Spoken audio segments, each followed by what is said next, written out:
Bonjour et bienvenue dans ce nouvel épisode du Gagne-Pain. Le Gagne-Pain, c'est le podcast pour découvrir et comprendre les métiers du digital. Je suis Bertrand Jonquois, cofondateur du Gagne-Pain, et notre ambition est de vous présenter à chaque épisode un nouveau métier pour faire les bons choix dans votre projet professionnel et vous aider à trouver le gagne-pain qui vous convient. À chaque épisode, le métier sera présenté, raconté et détaillé par celles et ceux qui le font au quotidien.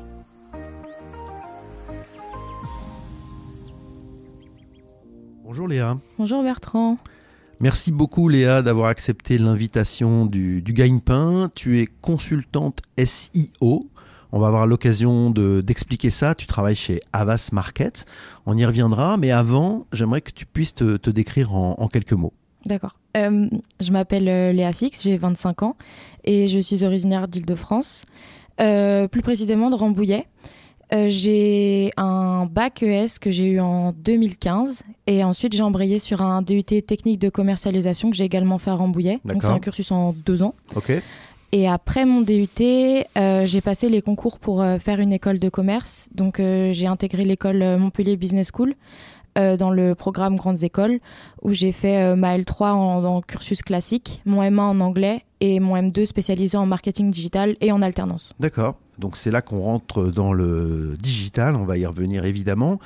Est-ce que tu peux également nous décrire ton parcours professionnel? Quels sont tes stages, tes expériences en alternance justement? Alors, en deuxième année de DUT technique de commercialisation, j'ai fait un stage de 2 mois dans une agence d'événementiel. D'accord. Où j'avais pour but d'animer les réseaux sociaux et le site internet de cette agence.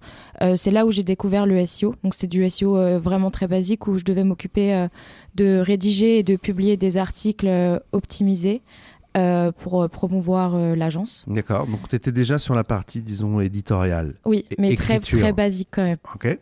Ensuite, j'ai fait une année d'alternance chez Havas Market en tant que consultante SEO. Et ça m'a beaucoup plus appris dans le métier puisque déjà, c'est une expérience beaucoup plus longue et c'est le domaine d'expertise d'Havas Market, un des domaines d'expertise. Donc, c'était une expérience très enrichissante qui m'a beaucoup appris et qui fait que je suis consultante SEO aujourd'hui. Léa, j'ai vu aussi que dans ton parcours, tu avais travaillé chez McDo pendant tes études. Exactement. Ça servait à quoi McDo pendant ses études? Ça m'a permis de vivre ma vie d'étudiante. Ça ramène un salaire. Je travaillais tous les soirs en semaine. T'es pour gagner un peu de sous. Exactement. Ok. Et toi, dans cet ensemble Havas Market, tu t'occupes du SEO. C'est quoi le SEO? Le SEO, c'est le sigle pour Search Engine Optimization, donc en français, le référencement naturel. D'accord. Donc ça veut dire que c'est la façon de positionner correctement un site web dans le moteur de recherche, principalement de Google. De manière naturelle. Ok. De manière naturelle, parce qu'il y a aussi d'autres activités chez Havas Market. Tout à fait. Notamment le référencement payant, Search Engine Advertising. D'accord. Ok. Et ça, c'est un des autres aspects et qui vient se rajouter au SEO sur lequel toi, tu travailles. Tout à fait, c'est complémentaire. Il y a 3 piliers dont tu as parlé pour le SEO. Est-ce que tu peux revenir sur ces 3 piliers? Tout à fait. Il y a 3 piliers qui sont l'éditorial, la popularité et la technique. L'éditorial, c'est la partie texte, c'est les mots qu'on utilise. Mots-clés. Ouais, les mots-clés qu'on utilise dans un site web pour être référencé. La partie popularité, qu'est-ce que ça veut dire? C'est les liens intersites. D'accord, donc ça veut dire que c'est... est-ce que ce site est plus ou moins populaire parce qu'on parle de lui ailleurs? En faisant des liens vers ce dernier. Ok. Et après, il y a la partie technique. Ça, c'est plus tout ce qui est au niveau du code, de l'indexation, de l'exploration du moteur de recherche sur les pages d'un site internet. C'est un peu plus technique et complexe. Et ces 3 piliers, globalement, ils sont un peu dictés par Google qui dit, voilà, il faut faire ça, ça et ça pour que ça marche et que votre site soit bien référencé. Donc, il faut suivre les règles de Google. Ouais. Et de ces algorithmes. Ils sont ces 3 piliers qui sont complémentaires. On ne peut pas travailler un sans travailler les 2 autres. D'accord. Donc ça veut dire que le SEO, grosso modo, il faut tenir compte de ces 3 aspects-là pour faire un bon référencement. Exactement. Léa, donc tu es consultante SEO chez Havas Market. Ça veut dire quoi en termes de gestion quotidienne, de mission? Comment ça s'organise la journée ou la semaine d'une consultante SEO? Alors déjà, il faut savoir qu'on n'a pas vraiment de mission quotidienne. On fonctionne en mode projet. D'accord. On a plusieurs projets chacun à mener à bien. ce qui signifie forcément pas mal de gestion de projet. D'accord. Cadrer le projet, définir les deadlines, envoyer des mails pour savoir comment avancent les implémentations des recommandations par exemple. Donc ça serait la première mission, c'est une mission de gestion de projet. Tout à fait. Ok. Donc là, il faut organiser le projet, faire travailler les équipes ensemble, celles qui doivent travailler pour répondre à la question du client. Exactement. Et à noter qu'on a plusieurs projets chacun. D'accord. Donc ça nécessite une organisation propre à nous en fonction de ce qu'on a à faire et des différents chantiers qu'on a à mener. Dans l'émission, quand on a préparé cette interview, tu as dit recommandations éditoriale, analyse lexicale. Donc ça serait la deuxième mission de ton job. Exactement. Faut savoir que moi, je suis plus spécialisée en éditorial. Donc ça passe en général par une étude lexicale. Une étude lexicale, c'est une recherche de mots-clés en fonction de la thématique de nos clients. D'accord. Pour identifier le vocabulaire qu'utilisent les internautes sur ces thématiques-là. D'accord. En clair, on essaie de chercher quels sont les mots qu'ils utilisent pour comprendre ceux qui vont utiliser dans un moteur de recherche pour taper le produit ou la marque qui t'intéresse. C'est ça, et que nos clients utilisent les mêmes. D'accord. Je me souviens d'un exemple qui parlera peut-être à nos auditeurs, mais qui doit aussi te parler. C'était un exemple à propos des cadeaux de Noël, et on s'était rendu compte que beaucoup de gens écrivaient cadeau, cadéo, et que donc ça faisait partie du champ lexical forcément. Exactement. C'est le même genre de recherche que tu fais. Il faut trouver les bons mots, ce qui correspond. Les synonymes, etc. Ok, donc ça c'est la deuxième mission, et puis après... Tu as dit une troisième mission qui est étude, audit et recommandation. C'est ça. Donc en fait, après notre étude lexicale qui nous donne pas mal de billes de réflexion, on audite le site de notre client. Donc un audit, c'est un point de contrôle sur ce qui va pas. Et en fonction de tout ça, on fait des recommandations pour que le site soit plus visible sur les pages de résultats Google. Ok, et ces recommandations, c'est ça que vous allez aller vendre à votre client pour qu'il développe une meilleure audience sur son site grâce au SEO. Tout à fait.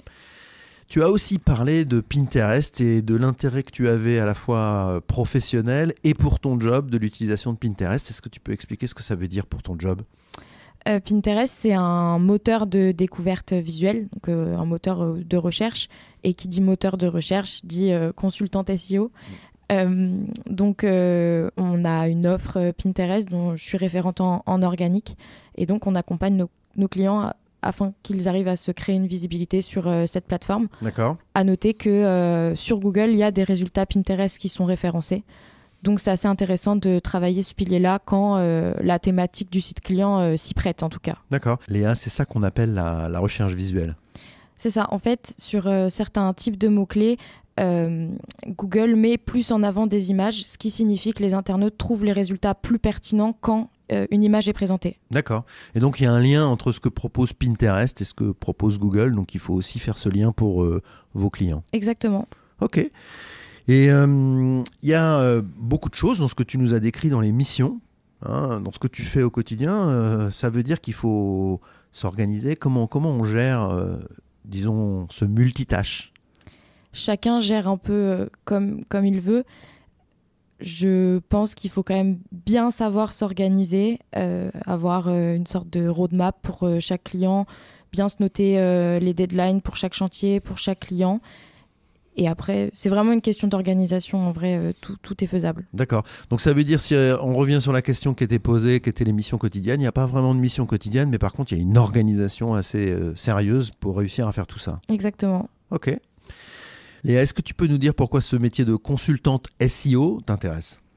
Ça m'intéresse parce que c'est un métier qui nécessite de toujours se renseigner. Il n'y a pas de routine. C'est un domaine qui est tout le temps en pleine évolution de par les changements de l'algorithme, où il faut tout le temps continuer à se renseigner, apprendre comment l'algorithme fonctionne pour présenter les résultats aux internautes, les connaître et savoir les appliquer dans nos cas clients. D'accord, donc ça veut dire qu'il faut rester attentif, il faut être curieux, il faut continuer à apprendre ? Tout le temps. D'accord. Et ça, c'est aussi ce que tu fais dans ce métier tout le temps ? Tout le temps. On fait beaucoup de veille. Toutes les semaines, on envoie une newsletter avec mon head-off et quelques collègues. Ton head-off, alors ça, c'est il faut mon qu'on manager. explique ton manager. D'accord. C'est mon manager. On se renseigne sur des blogs, sur le blog de Google notamment. Et on résume les articles. On évangélise un peu les notions qu'il y a à l'intérieur parce que notre newsletter, elle est surtout à destination de nos clients. D'accord. Et on leur envoie les nouveautés pour qu'ils soient au courant de ce qui se passe. Tu fais un peu prof de SEO pour tes clients, quoi. Exactement. Léa, est-ce que tu peux me dire quelles sont les 3 principales compétences qu'il faut pour ce job de consultante SEO ? Oui, alors j'y ai réfléchi justement. Selon moi, vraiment, en premier, je dirais curieux. D'accord. En deuxième, je dirais méthodique. Ok. Et en troisième, je dirais patient. Ok. Alors si on s'arrête sur curieux, qu'est-ce que ça veut dire dans le détail, curieux, pour faire du SEO ? Comme on en a parlé juste avant, il y a beaucoup de mises à jour des algorithmes et il faut savoir les détecter, faire de la veille. Et aussi, un second point qui me fait dire qu'il faut être curieux, quand on est face à une problématique quelconque sur un de nos sites clients, il faut chercher d'où ça vient, comprendre pourquoi ce problème est là et trouver comment le régler. C'est pas toujours évident. D'accord. Et donc ça veut dire qu'il faut aller chercher un peu partout, trouver sur Internet des choses, s'intéresser à ce qui se passe, aux évolutions. C'est ça la curiosité. C'est ça. Beaucoup de travail de recherche. Tu as dit dans la deuxième compétence méthodique, alors là, qu'est-ce que ça veut dire ? C'est un peu opposé. J'ai pensé à ça pour 2 points en particulier. Le premier, c'est qu'on est beaucoup emmené à travailler de grosses quantités de données, par exemple pendant nos études lexicales ou en technique pendant des analyses de log. On travaille beaucoup sur Excel, où il faut gérer vraiment beaucoup de données, faire des grosses formules. Faut être méthodique. D'accord. Donc ça veut dire que ce que je comprends aussi, c'est qu'il faut savoir utiliser Excel et Excel correctement pour faire ce job. Au moins les bases. D'accord. Et après, moi, quand j'ai débuté, je connaissais pas trop Excel et j'ai appris sur le tas. Des grosses bases de données, ça veut dire combien de lignes ? Ça dépend. Là, je viens de faire une étude lexicale à 30 000 mots-clés. Donc ça commence à faire. Ça commence à faire. D'accord. Et donc là, c'est vraiment l'aspect méthodique dont tu parlais. La première partie, c'est gérer des données. C'est ça. Il y a une deuxième partie ? Oui. Sur le fait qu'on ait beaucoup de clients différents, beaucoup de chantiers différents à traiter. Il faut de la méthode pour mener à bien tous les chantiers dans les temps impartis. D'accord. Et pas se mélanger les crayons entre un client et un autre. Exactement. Ok. Et après, tu as dit patient. Donc c'est vrai que c'est des qualités difficiles à concilier. Je comprends qu'elles soient intéressantes. Patient, donc là, ça veut dire quoi pour ce métier ? Comme on a dit, quand on a une problématique sur un site et qu'on comprend pas vraiment d'où ça vient, faut pas s'énerver, faut juste chercher, prendre son temps, trouver la solution. D'accord. Et c'est pas quelque chose qui se fait en un claquement de doigts, c'est ça que tu es en train de dire. Ça prend du temps. Il y a des fois, oui, il y a des fois, on peut passer plusieurs heures sur le même problème, pas avoir l'impression d'avancer, mais au final, on avance. Faut prendre son temps, il faut réfléchir. D'accord. On a souvent tendance aussi à dire que le SEO, c'est un travail dans la durée, c'est-à-dire que c'est pas une chose qu'on appuie sur un bouton et hop, on a les résultats tout de suite. Donc ça joue aussi avec cette notion-là, la patience. Il faut se dire que ça prend du temps. Ça prend du temps de faire les études lexicales, les audits et les recommandations. Et ça prend du temps, une fois qu'on a mené à bien tout ça et qu'on a bien implémenté les recommandations sur le site, d'avoir des résultats. D'accord. Et on dit souvent plusieurs mois. Plusieurs mois. Ok, donc c'est effectivement de la patience. Patience, c'est même un peu frustrant des fois, après avoir travaillé 2 semaines sur quelque chose, avoir tout implémenté, devoir attendre 3 à 6 mois pour voir les effets et les fruits de notre travail. Et c'est frustrant pour le client aussi, j'imagine, parfois. Parfois. Alors attention, QGP, la question gagne-pain. Combien ça gagne une consultante SEO ? Alors, ça dépend de l'expérience. Je dirais qu'à l'entrée, on est entre 33K et 35K bruts annuels. Et qu'il est possible dans les 2 ans après l'embauche d'avoir une augmentation entre 10 et 15% en fonction du travail mené, des missions prises en charge, etc. Est-ce qu'il y a des incentives, des primes, des choses qui se rajoutent un peu en fonction de ce qui se passe dans le travail ? Il y a des primes parfois à la fin de l'année, mais c'est pas basé sur le nombre de ventes aux clients qu'on fait. D'accord, c'est des primes entreprises ou liées au bon fonctionnement de l'entreprise. Tout à fait. Mais pas aux ventes réalisées dans tel ou tel secteur. Ok. Est-ce qu'il y a des tâches quotidiennes qui te plaisent plus et d'autres qui te plaisent moins ? Comment ça se passe ? Forcément, dans tous les métiers, je pense qu'il y a des plus et des moins. Ce que j'aime beaucoup faire, c'est des analyses de données pour avoir des indications sur les recommandations que je vais avoir à faire. D'accord. Ça, j'aime beaucoup. Par contre, ce que j'aime un peu moins, c'est envoyer des emails. D'accord. Donc la petite routine du matin de lire et de répondre aux mails, c'est pas forcément le mieux. C'est ça. Il n'y a pas que le matin, il faut le faire plusieurs fois par jour. Ok. Quelle a été ta plus grande surprise dans ce métier de consultante ? Je pensais vraiment pas que les algorithmes étaient aussi aboutis et puissants que ce qu'ils sont vraiment en fait. Tu parles aussi de complexité quand on a parlé de ça ensemble. Donc c'est cette notion-là de puissance de l'algorithme de Google pour trouver des choses, pour nous aider à trouver des choses qui t'a surprise. Ah vraiment, une fois avec un collègue, on a dû lire des brevets qu'on déposait Google parce qu'on avait une problématique sur un site. C'est hyper compliqué. Et je trouve ça impressionnant, tout ce qui est déployé pour que Google puisse proposer aux internautes des résultats les plus pertinents possibles, le plus rapidement possible.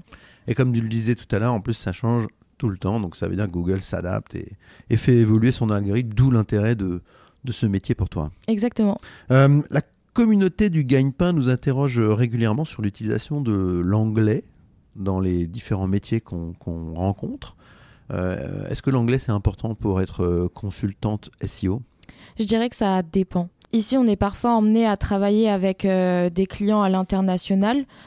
Donc, ces projets-là sont confiés à des personnes qui sont à l'aise avec l'anglais. Celles qui ne le sont pas ne sont pas confrontées à ces clients-là. À savoir que, par exemple, faire une étude lexicale pour un client anglais, ça induit de faire notre recherche de mots-clés en anglais, faire toutes les recommandations en anglais et la présentation au client en anglais. Donc, je dirais que c'est pas nécessaire si on travaille que sur un périmètre français. En revanche, pour faire de la veille, y a pas mal d'articles qui sont en anglais. Après, on peut toujours traduire, mais c'est plus compréhensible en anglais. Mais toi, tu arrives à faire une recherche lexicale en anglais avec ton expérience d'anglais actuelle ? Oui. Okay. Après, ça dépend aussi beaucoup de la thématique. Je pense que si je suis en face d'une thématique bancaire, assurance, c'est un jargon à apprendre, à savoir. Après, ça prendra peut-être un peu plus de temps, mais oui. Et quand tu t'informes, quand tu cherches des choses, que tu fais ta veille, là, par contre, aucun problème, tu vas lire des articles en anglais sur ce sujet-là. Exactement. Ok. Léa, est-ce que toi, tu continues à te former régulièrement et comment ? En dehors du fait de lire de la documentation en rapport avec le SEO, j'essaye de mon côté de me former au langage HTML et CSS qui sont les langages informatiques utilisés pour créer justement les pages d'un site internet. D'accord, donc tu vas un peu sur la partie technique. Exactement. C'est vers ça que tu as envie d'aller. C'est ma volonté. Ok. Est-ce qu'il y a des certifications professionnelles qui peuvent être utiles à faire découvrir à ceux qui nous écoutent ? Oui, j'en connais quelques-unes. Moi, je sais que j'en ai pas passé. Il y a celle du SEO Camp. D'accord. Et celle de SEMrush. Donc SEMrush, c'est un outil qu'on utilise au quotidien dans nos missions éditoriales. D'accord. On mettra les liens vers les formations du SEO Camp et de SEMrush dans les commentaires du podcast. Est-ce que également tu peux nous parler du mode de vie d'une consultante SEO? Qu'est-ce que ça veut dire en termes d'organisation de ton travail, de télétravail? Comment ça marche? Alors, nous, déjà, nos locaux, ils sont situés à Puteaux. On a 2 jours de télétravail par semaine, 3 jours sur site. D'accord. Et en termes d'horaire, on est sur du 9h, 18h ou 9h30, 18h30. Et quand vous travaillez avec vos clients, il y a des rendez-vous, vous vous déplacez chez les clients, il y a des rendez-vous en visio, comment ça se passe? Alors, il y a les deux. Depuis le Covid, on est quand même vraiment resté dans le Teams pas mal, donc des calls en visioconférence. D'accord. Mais on est parfois emmené, surtout pour des réunions un peu stratégiques, à se déplacer chez le client. Donc un peu de déplacement chez le client de temps en temps. Tout à fait. Ok, quels seraient tes conseils pour ceux qui nous écoutent et qui souhaiteraient faire ce métier? Comme je disais, lire de la documentation pour mettre le pied à l'étrier. S'informer. Exactement. Et ensuite, après, essayer de créer un petit site sur une thématique qui nous plaît. Et pour ça, je pense qu'il faut s'informer sur le langage HTML et CSS, avoir au moins les bases. C'est aussi pour ça que tu veux toi aussi te former, c'est-à-dire te mettre en pratique directement sur un site que tu maîtrises. Exactement, faire des tests moi-même, regarder si je fais ça, qu'est-ce que Google va faire, est-ce qu'il va me supprimer ma page, etc. Donc non, vraiment, faut faire des tests pour apprendre. Test and learn. Tout à fait. Est-ce qu'il y a un projet particulier sur lequel tu as aimé travailler et dont tu voudrais nous parler? Il n'y en a pas un en particulier. Je dirais que les projets sur lesquels je préfère travailler, ce sont les projets qui englobent les 3 piliers du SEO. Donc, comme je le disais tout à l'heure, la popularité, la technique et l'éditorial, qui sont des piliers qui fonctionnent en synergie. Et quand on a la main sur les 3, on peut faire des recommandations plutôt solides. D'accord. Léa, quelles sont les ressources disponibles sur Internet pour ceux qui nous écoutent et qui souhaiteraient approfondir ce sujet ? Alors, il y a le blog de Babar, qui est un très très bon blog qui évangélise vraiment tout le SEO. Babar comme le personnage de bande dessinée. Oui, c'est ça. Il y a le blog de Google. Ok. Et après, c'est pas une ressource en ligne, c'est le livre d'Olivier Andrieux, que tout le monde connaît. D'accord. Le livre sur le référencement Google mode d'emploi. D'accord, un peu la référence. Tout à fait. Le pape du SEO en France. Est-ce que tu peux également nous dire quelles seraient tes conclusions pour ceux qui nous écoutent et qu'est-ce que tu souhaiterais ajouter ? Si vous êtes intéressé par ce métier, vous pouvez, comme je disais, lire de la documentation, essayer de tester, de créer des sites internet. C'est toujours intéressant et ça n'engage en rien. Et c'est un métier qui recrute, donc n'hésitez pas à vous renseigner, à regarder s'il y a des offres d'emploi ouvertes. Il y a du boulot dans le SEO. Exactement. Ok, super. Merci beaucoup Léa. Merci à toi. Merci beaucoup d'avoir écouté ce nouvel épisode du Gagne-Pain. Si vous aimez le Gagne-Pain, laissez-nous 5 petites étoiles sur Apple Podcasts ou votre application de podcast ou de streaming préférée. N'oubliez pas de vous abonner au Gagne-Pain. Vous pouvez nous écrire, nous envoyer vos suggestions et vos commentaires sur legagnepain.fr. Retrouvez-nous également sur les réseaux sociaux pour suivre notre actualité. À bientôt pour un nouvel épisode du Gagne-Pain.